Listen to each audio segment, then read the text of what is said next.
display in Vancouver, and then here in Brandon, and just last January in Fredericton, New Brunswick. The project began because, of course, all my work with SMFO Art Collective was related with human and animal remains. And when I came to work in this meat processing plant, I felt like I was doing or having an overseas master degree grant. It was fascinating to me. I was working in the clean kill floor, which is the flooring. We dismember the carcasses there. So there's a lot of blood, there's a lot of guts out, it's very messy. So for me it was fascinating. I was in my own terrains, right?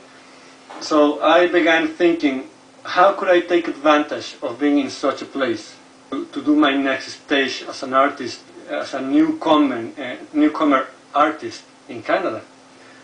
So I came with the idea of using the blood. How?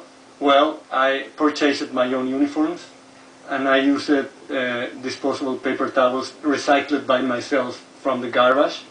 And the project is divided in two installations. One is Slaughterhouse, and the second one is Souls of God, Get Back to Us.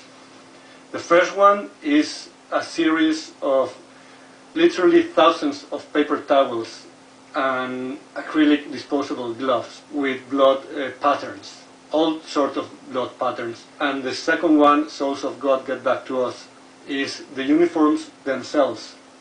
They are 15 uniforms, and every uniform I wore it for one entire shift. So again, it's very unfortunate that I cannot explain profoundly the installation, but I can say that in the case of the uniforms, every uniform has the splatter of 10,000 hogs. So in real numbers, both installations have the blood of around 8 million hogs. That by itself speaks a lot about the installation. Now, the installation is not about the hogs, it's not about the blood, it's not about animal rights at all, although it's been taken like that, and I'm okay with it. The installation is about what I call 21st century human slavery. Why 21st century and why slavery? Because it began in a very systematic way at the end of the 20th century, and now is working perfectly for the corporations around the world. It's a voluntary slavery. You are paid, which basically means that you are not a slave, but you are, because of the conditions of the job inside these plants. And it's not about meat processing plants only, it's about all kind of labor. In the oil industry, in the forest industry, I mean, you name it. All kind of situations and circumstances that are related with this 21st century slavery. How can I prove that? Unfortunately, it's difficult. If we can go to real statements by co-workers or people working in these places.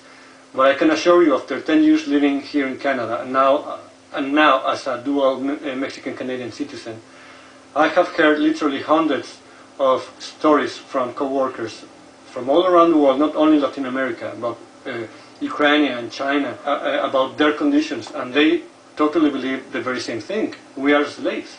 But in their case, it's very difficult to express themselves because they are afraid to lose their jobs. They're afraid to be deported, which is absolutely nonsense. They cannot be deported for expressing their right to speak, specifically written in the Charter of Rights and Freedoms in Canada, right? But the pressures are that you cannot get sick. You're pressured immensely. The pressure is amazingly strong against them. If you go as a journalist or as an independent researcher, if you go to medical archives here in Brandon, you can find only one example, carpal tunnel syndrome. You can find that the numbers of carpal tunnel syndrome from 1998 until today went up for, I don't even know, probably 1,000%. I don't know. It's just crazy.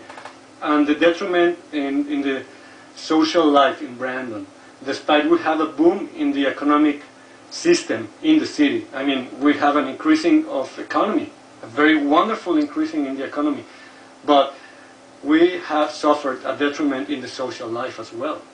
The psychological problems that work in these kind of plants provoke is expressed in the social life.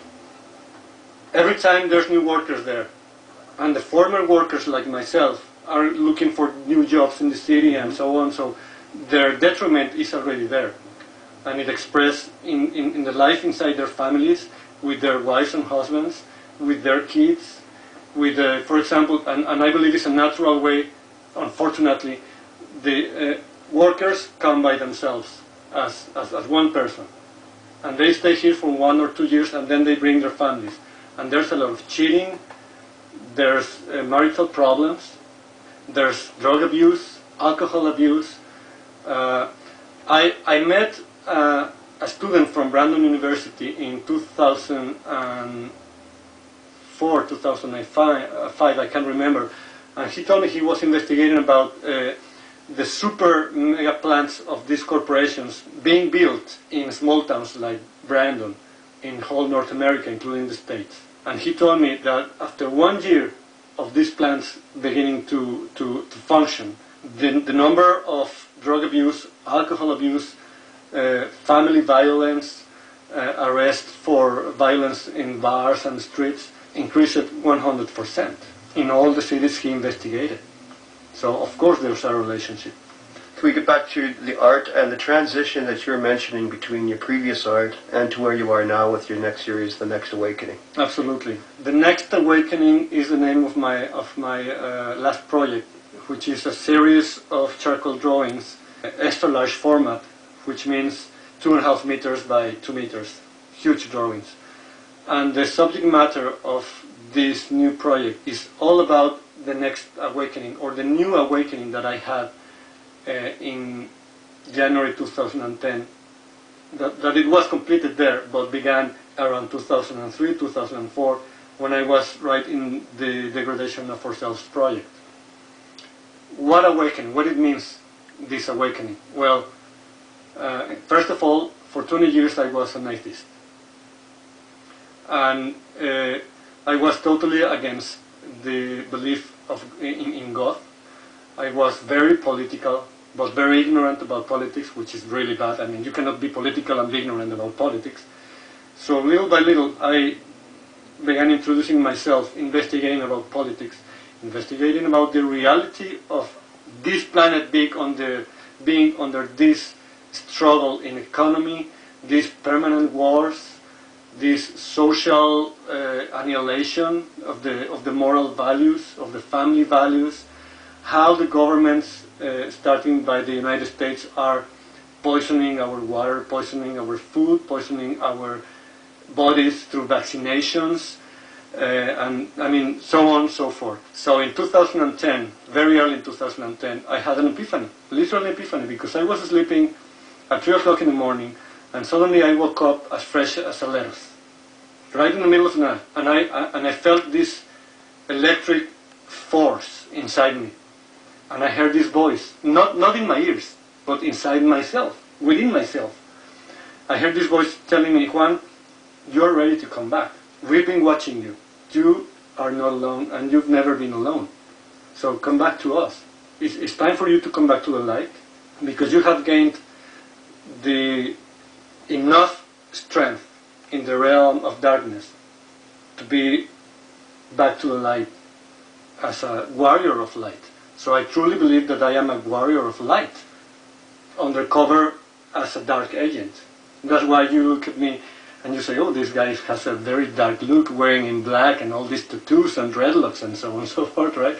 But when I had this awakening, I understood that my war, it was not against God, but against the institutions that, in behalf of God, apparently, according to themselves, abuse of this power, like the Catholic Church, specifically, like Christianity, like Judaism, like Islam, all these religions. I respect the people who has these beliefs.